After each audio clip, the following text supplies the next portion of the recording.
ഈശോ മിശിഹായ്ക്ക് സ്തുതിയായിരിക്കട്ടെ. ഈശോ മിശിഹായിൽ സ്നേഹിക്കപ്പെടുന്നവരെ, പ്രഭാതത്തിൽ ദൈവത്തിൻ്റെ അനന്തമായ സ്നേഹവും കൃപയും സൗഖ്യവും നമ്മുടെ ജീവിതത്തിൽ വന്ന് നിറയട്ടെ എന്ന് പ്രാർത്ഥിക്കുന്നു. ദൈവവചനത്തിനായി നമ്മുടെ ഹൃദയം നമ്മൾ തുറക്കുകയാണ്. ഇന്ന് കേൾക്കുന്ന തിരുവചനം നമ്മുടെ ഹൃദയത്തിൽ ആഴപ്പെടട്ടെ എന്ന് പ്രാർത്ഥിക്കുന്നു. പ്രഭാഷകന്റെ പുസ്തകം 4-ാം അധ്യായം 1-2 തിരുവചനമാണ് നമ്മൾ ചിന്തിക്കുക. ഇവിടെ പ്രകാരം പറയുന്നു: ഒരുവന്റെ ഉപജീവനം തടയരുത്, ആവശ്യത്തിലിരിക്കുന്നതിൻ്റെ ദൃഷ്ടികളെ കാത്തു നിർത്തരുത്, വിശക്കുന്നവനെ ദുഃഖിപ്പിക്കരുത്,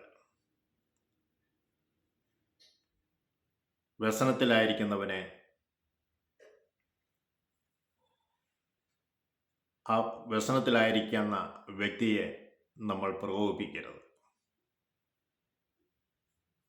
സ്നേഹമുള്ളവരെ, ആരുടെയും ഉപജീവനം തടയുവാൻ നമ്മൾ ശ്രമിക്കരുത്. ആവശ്യത്തിലിരിക്കുന്നവൻ്റെ ദൃഷ്ടികളെ കാത്തു നിർത്തരുത്. ഒരുവന് നമ്മൾ എന്തെങ്കിലും ഒരു സഹായം ചെയ്യാമെന്ന് വെച്ചാൽ അത് നേരത്തെ ചെയ്തേക്കുക. അവനെ കാത്തു നിർത്തിക്കൊണ്ടിരിക്കരുത്. നമ്മൾ എന്തായാലും കൊടുക്കാൻ തീരുമാനിച്ചു, അത് താമസം വരാതെ കൊടുത്താൽ എത്രയും നേരത്തെ അവർക്ക് കിട്ടിയാൽ അവർക്ക് അതിൻ്റെ ഗുണമുണ്ടാകും. വിശക്കുന്നവനെ ദുഃഖിപ്പിക്കരുത്, വ്യസനത്തിലായിരിക്കുന്നവനെ പ്രകോപിപ്പിക്കുമരുത്. സ്നേഹമുള്ളവരെ, വളരെ ആഴമുള്ള വാക്കുകളാണ്. സമൂഹ ജീവിതത്തിലും കുടുംബ ജീവിതത്തിലും ദാമ്പത്യ ജീവിതത്തിലും വളരെ പ്രസക്തിയുള്ള ഭാഗങ്ങൾ. ഈ വചനം ഒന്ന് മനനം ചെയ്യാം. നിങ്ങൾക്ക് അതിൻ്റെതായ അർത്ഥങ്ങൾ വ്യക്തമായി മനസ്സിലാകും. ഈശോയുടെ കൂടെ ഇരുന്ന് ഒന്ന് ചിന്തിച്ചാൽ മതി. ദൈവമേ, ഈ 4 കാര്യങ്ങൾ പറഞ്ഞതിൽ ഞാൻ എവിടെയാണ് മാറേണ്ടതായിട്ടുള്ളത്? മറ്റുള്ളവരെ തിരുത്തുവാനല്ല ഞാൻ പോകേണ്ടത്, എൻ്റെ കുറവുകൾ ഞാൻ സ്വയം കണ്ടെത്തുക എന്നുള്ളതാണ്. ആ കുറവുകൾ കണ്ടെത്തി തിരുത്തി മുന്നേറണം. ദൈവവചനങ്ങൾ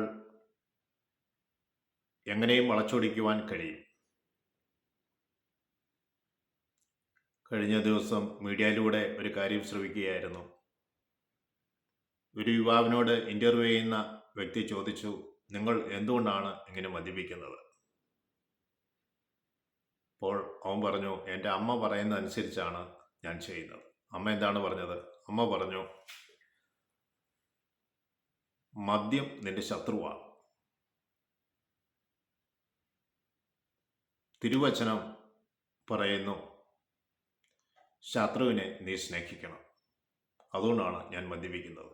മദ്യം ശത്രുവാണ്, അതുകൊണ്ട് മദ്യത്തെ സ്നേഹിക്കണം. ശത്രുവിനെ സ്നേഹിക്കണം എന്നതുകൊണ്ട് ഞാൻ മദ്യത്തെ സേവിക്കണം. ഇങ്ങനെ വളച്ചൊടിക്കുവാൻ കഴിയും.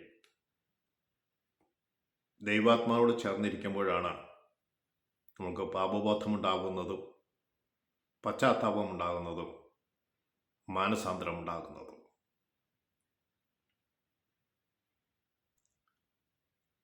അതുകൊണ്ട് നമ്മൾക്ക് പരിശുദ്ധാത്മാവേ, ഞങ്ങളുടെ ജീവിതത്തിലേക്ക് കടന്നു വന്ന വെളിച്ചം പകരണമേ, ഞങ്ങളുടെ ഇരുട്ടിനെ അകറ്റിക്കളയണമേ. വ്യക്തമായത് മനസ്സിലാക്കുവാനും ജീവിക്കുവാനും ഞങ്ങളെ അനുഗ്രഹിക്കണമെന്ന് നമുക്ക് പ്രാർത്ഥിക്കാം. പിതാവും പുത്രനും പരിശുദ്ധാത്മാവിനും സ്തുതി.